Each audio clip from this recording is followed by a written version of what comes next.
Okay, hey basses, gonna be walking you guys through your very first advanced music lesson for your AMI week. Today we're going to be covering our first 2 octave major scale. Now in class, all the scales we've done thus far have been what we call 1 octave major scales, which is just when we start at one note. In this case, we're talking about our C. We start at our fourth finger C, we make it all the way up to that C on the G string we have to shift up for, and then back down.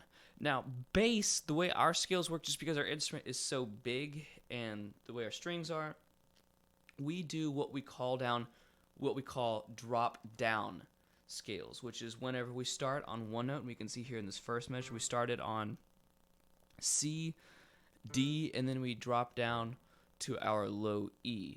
So we can already see we've got a lot of weird stuff going on, fingerings we don't recognize. So I'm going to be really taking us through this scale pretty much note by note just to make sure that we really understand everything that's going on.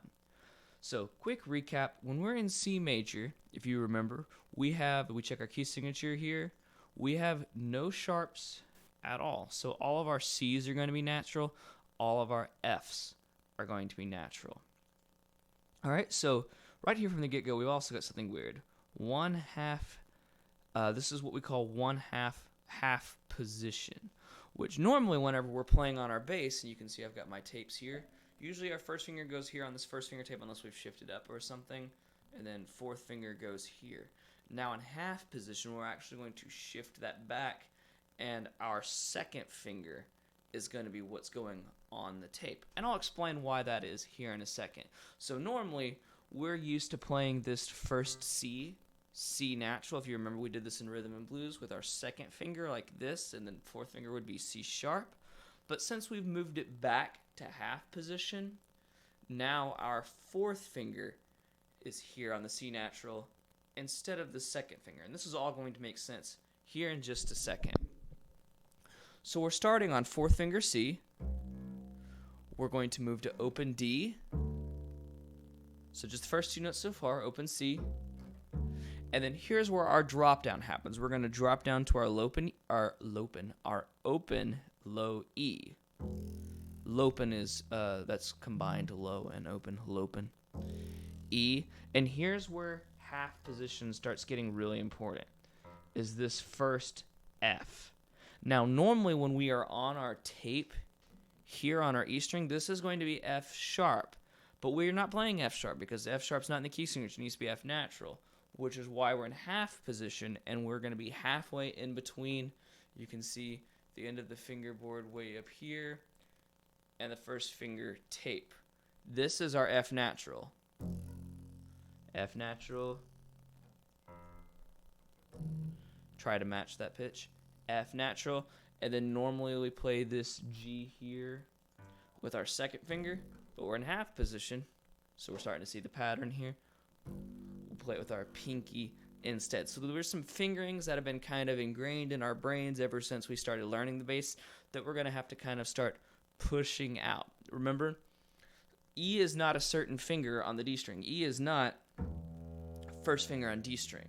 E is this specific spot where this tape is on our D string, and we can play that with any one of our fingers, and it's still E. I can play it with my pinky, and that's still an E, just because I'm holding down the right spot. I can play with first finger, second finger, or pinky. Remember, E is a specific location on the string, not a specific finger on the string.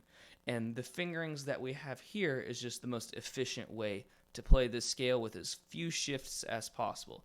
So again, to recap, we're in half position. We've played D, E, we drop down to low E, F natural, pinky, G.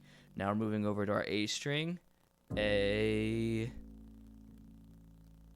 and then we play second finger B, B, C natural, then we go to open D. Here's where we are here, D, second finger E, pinky, F natural. Normally, whenever we're in first position, fourth finger is going to be playing F sharp. But since we're in half position, it's F natural. Then we play our open G.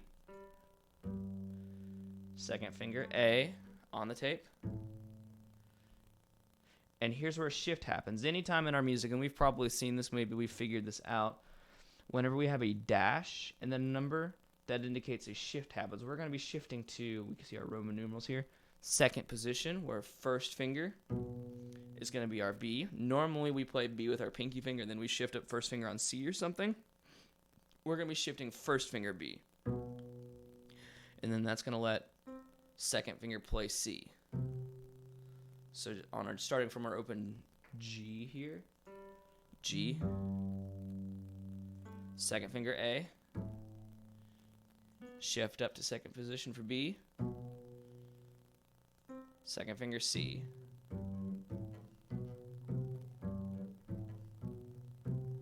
And then from here, we're just going to work our way down backwards, the opposite of what we just did. Starting on the second finger C, first finger B, and again, that dash indicates where a shift is happening. Second finger A. We're in half position again. Open G, pinky F natural. Second finger E, D, C, fourth finger C. Second finger B, open A, G, F natural. That's that first finger here, low, open E. And then we're going to jump back up because we can't go any lower than open E. So we jump back up to the open D and then land on fourth finger C. Just like that. Now, I'm going to be playing it through now with my bow with the metronome. You guys feel free to follow along. And I'm going to be playing this in half notes. Remember, don't forget we're basically in half position the entire time up until these last couple of notes, which happen in second position. First finger on B, second finger C. And it'll go like this. C major in half notes. 1, 2, ready, go.